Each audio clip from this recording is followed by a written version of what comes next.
our purpose is to create our own destiny and do things that we're excited about. I mean, Quest End is the first in many iterations, and our whole thing is like what is guiding us is more important than what the end result is.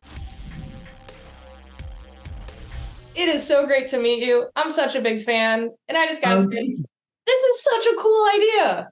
Oh, thank you. I was just saying to Brandon, I have it, and I'm like, oh, that is gorgeous. Yeah, it's real. We're really excited about it. I mean, it's fun. What inspired the combination of whiskey and storytelling to create this fantasy experience that is Quest End? Well, there's three of us that were talking, and one of our friends, again, Tim Sparapani, who now operates as we call him our spirit guide. But he was working, he owned a company called Blue Run, and Blue Run just sold to Molson Coors for lots of money. But we saw the joy he was having in terms of building this whiskey brand and solving riddles and sort of bringing together like a high-end direct-to-customer whiskey experience and growing the brand. And so I have a company called Peter and Grimm's, and Justin was like, you guys are both doing the same thing in a different space. What if you combine the two? And so this idea of creating a high-end whiskey experience for Dungeons and Dragons players or for the RPG fantasy space just made sense to us. And we're like, well, let's see what happens if we start trying to put elements together. We called Kate Welsh, we called Tyler Jacobson. Both of them love the idea. And with that, we sort of jumped in and started to build. And then can you talk a little bit about the unique flavor profiles of each whiskey and how they tie into the new characters or chapters that get introduced with them? A great question. So our master blender is this woman, this Hispanic, she's this woman named Ali Ochoa. And she's a master blender, and we sort of, as we build the story, we sort of incorporate her in that storytelling process. And as we're going through, like our lead character for this first drop, her name's Saren of the Pit. She's a paladin of this god Inksa. Inksa is the god we made up.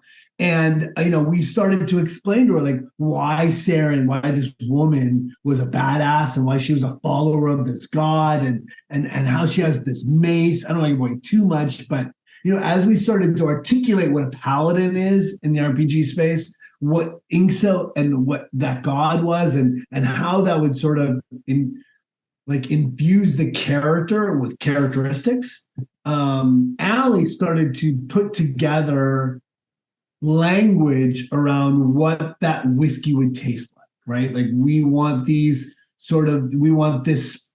spice, a heat on it, because Inksa has this god of life and there's like this fire behind it. And then so as we were talking, she was adding this language around the kind of whiskey that she was interested in blending. And so then when we went out and we started collecting all these samples, she started to build that palette. And that was the beginning. She did the same thing with Rogue. And as we're moving through, she is somebody that is moved by ideas and then finding the right whiskey to create that, to complete that recipe. So it is like she is sent from above, that Ali Ochoa, our master blender. She is incredible. And why did you want to start the story off with Paladin, if you can tease that at all? Great question. I love that question. So Paladin, for people that don't know, is like a holy warrior, somebody who fights in the name of a purpose and a cause. And so, both Justin and I come from the entertainment industry, and for years have always been agents for hire when somebody else thinks you're worthy. And we're sort of like, we're done with that story. We want to create our own destiny. We want to be in charge or help build something of our own and not wait for approval from other people. So the idea of Paladin having a higher purpose really spoke to us about being, we're both fathers, we're both raising our kids, and we don't want to be held. We don't want to have to wait for permission to be creative men as we move through our lives. And so our purpose is to create our own destiny and do things that we're excited about. I mean, Quest End is the first in many iterations. And our whole thing is like, what is guiding us is more important than what the end result is. And I was also curious, because you said this is kind of the start. Is this something you want to expand into, like an even larger experience, like gameplay or adapting the story? Our company's called Find Familiar Spirits, and it works a little like a movie studio. Any movie studio has different genres, different avenues in which they're producing movies. Some of those movies can be little art house movies. Some of them could be big blockbusters.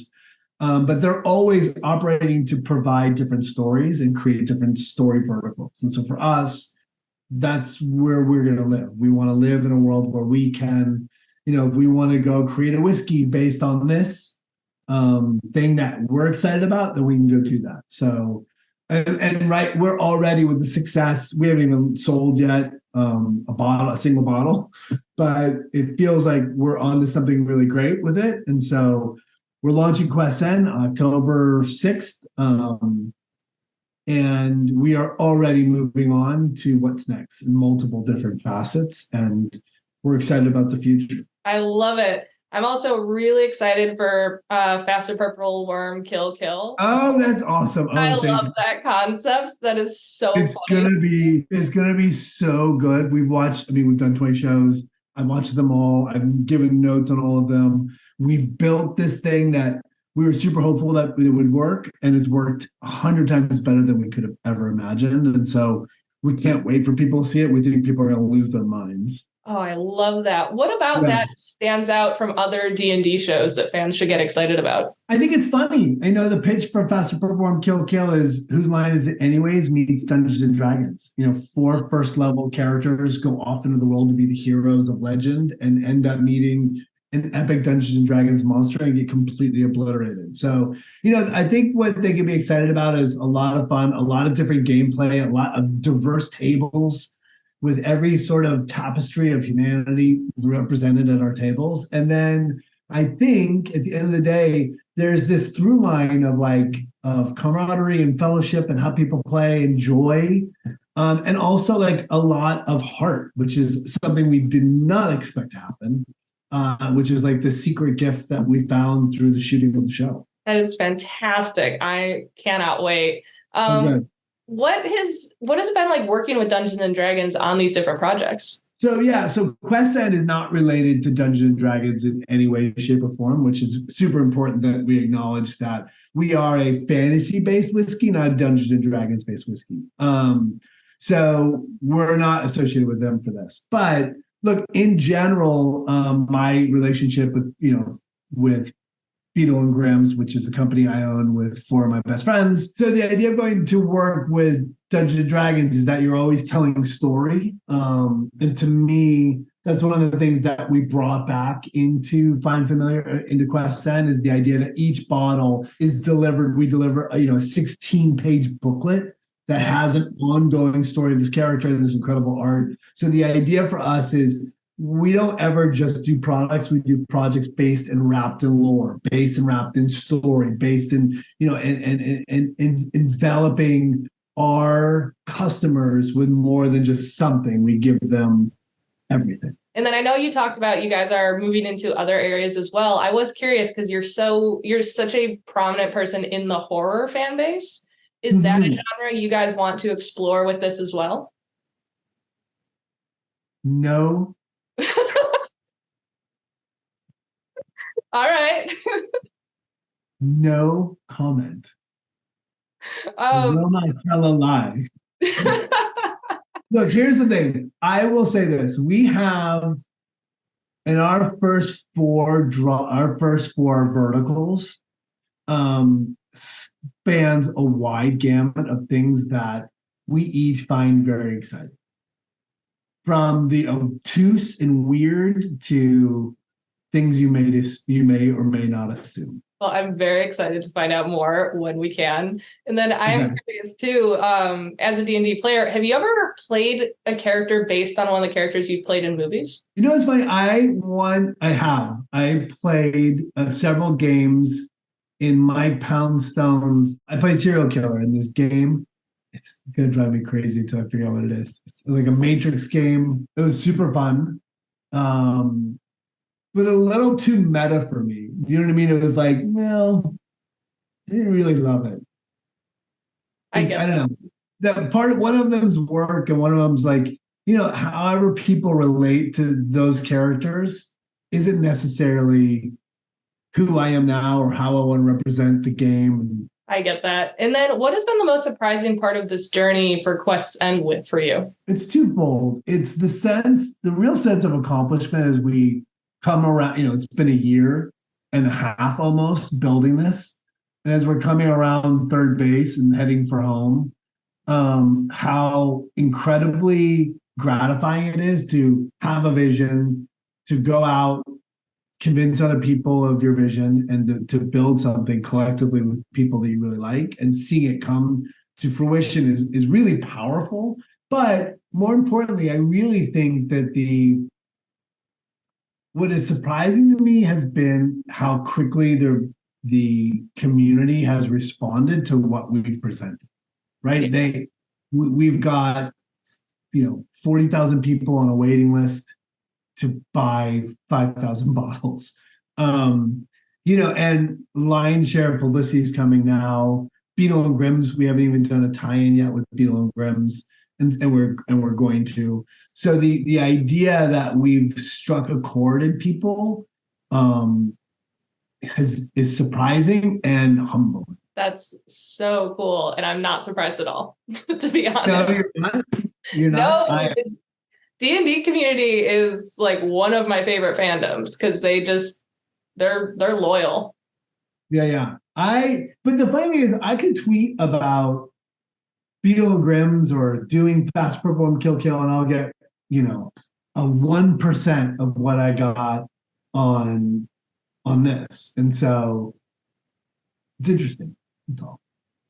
And can you talk a little bit about collaborating with Kate Welch and Tyler Jacobson to create the art and the story itself? One of the first things we did is we went to Tyler as a company and said, okay, we're doing this thing, right? The first act of creation is you have to say it out loud. You have to tell other people. You have to sort of write it down on a calendar and say, we're going to do this. And part of that, so much of that is intimidating because you don't know if other people are going to receive it. You don't know if your idea is cool to you and nobody else.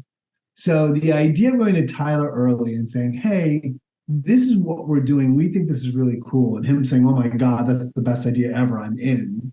He didn't say it's the best idea ever, but he's like, that is a wicked awesome idea. I'm totally in. Was like rocket fuel for the dream. Right? It validated what we thought was cool in a really profound way. And then you have arguably one of the greatest living D&D fantasy artists in the world on board. Is like, not only is somebody validating your dream, but they're plussing it up. And then going to Kate, right? The idea is like, our whole thing is we want to lift women. We want to lift diversity. And so it's a big thing for us. And so we wanted a storyteller. We want a female storyteller, and I've known Kate for a long time. She's incredibly busy and successful in her own work right now. But to pull her as well, to pull the two of them, was awesome. And then the creative process has been great. It's like we've never worked together before, and I can't imagine not working with them again. They're incredible. Their ability to say yes and their ability to advocate for their point of view without taking things personally has been incredible. Just creatively all the way around, it's been a dream team, and we feel really lucky. I love it. Like I said, I cannot wait for all the stuff you guys are working on. Thank you so much for taking the time to talk to me. Yeah. I'm so excited. Thank you so much. I really appreciate you taking the time to write about us, and it makes a huge impact on our trajectory. So we're really just grateful you said yes. Thank you.